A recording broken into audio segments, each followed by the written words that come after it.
my name is Mike Reichenbach, and I'm pleased to be part of the 2014 Local Foods College. I'll be speaking about foods from the woods, connections to people and places. And in this presentation, I will talk about my connections to the woods through foods gathered.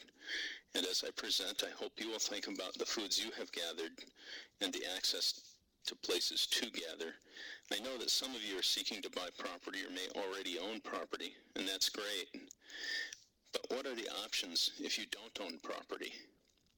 And before we get to that, I want to first describe a new resource, the Minnesota Harvester Handbook. The Minnesota Harvester Handbook showcases sustainable harvest and gathering for 25 non-timber forest products. It also describes markets for those products that might be harvested commercially. With the help of a number of contributors, the Minnesota Harvester Handbook was authored by David Wilsey and Julie Midkey. The handbook is easy to use. You can search the fact sheets by season of harvest or by the product type, such as edible mushrooms or holiday decor. Each fact sheet includes detailed information about harvest strategies, market options, and regulations. The Minnesota Harvester Handbook is your entry into the world of natural resource gathering. I hope the handbook helps you to make connections with special places and people. We as individuals connect to the land and to people through our use of special products. What foods from the woods have you used? Think about the times during your life or your parents' and grandparents' lives when these products were used. Also think about when certain products become available seasonally. So through a few examples, I want to share some of the connections I have made to foods harvested from the woods. Starting with the picture over on the right, the black and white picture of the dandelion. As a kid, I knew you could eat dandelions. I tried it, and I wondered why anyone would collect these and eat them. They were bitter. Time of year may have had a lot to do with my first impression. About 4 years ago, I was leading a group of youth from Georgia on an early spring Boundary Waters Canoe Area wilderness trip. We were discussing wild greens. Dandelion was mentioned more than once. The campsite we were at used to be a commercial lodge or resort, and dandelions were readily available. We collected some and made a very tasty side dish for our breakfast meal. I made a connection between dandelions, camping, and friends. Moving down to the black and white line drawing of the leaf, the flowers, and the oak acorn. It's a bur oak. I collect and eat acorns. I first tried them when learning to identify trees. I read that acorns, at least some of them, were edible, that those in the white oak group were the best. The white oak group has leaves with rounded lobes as opposed to leaves with spines at the end of the lobes. The acorns from the bur oak in Barnum, Minnesota can be eaten fresh right from the tree.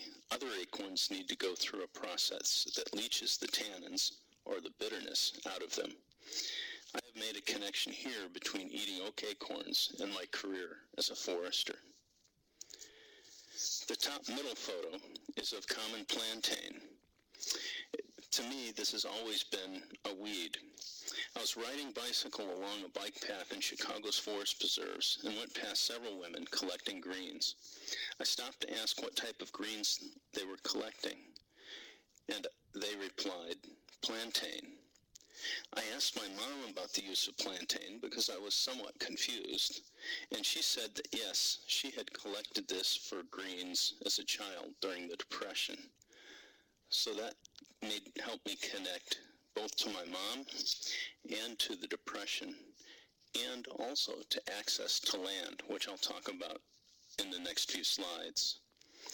I have many other stories about connections I have made between harvesting wild foods, places, and people, including collecting blackberries for jam and collecting mushrooms with friends.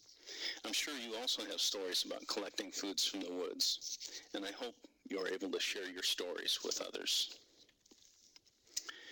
My experience of the women collecting greens from the public property in Chicago caused me to think about access to land.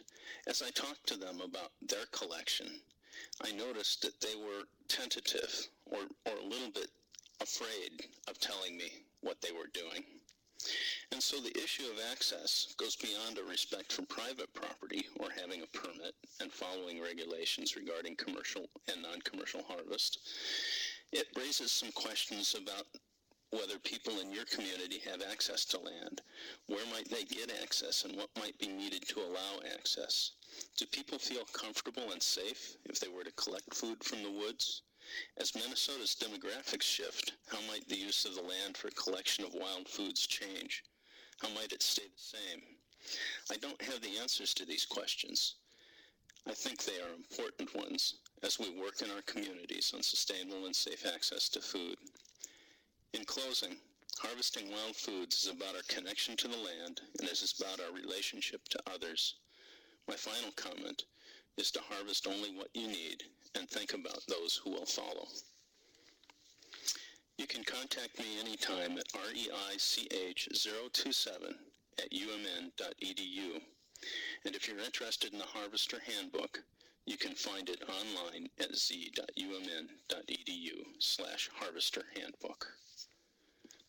Thank you.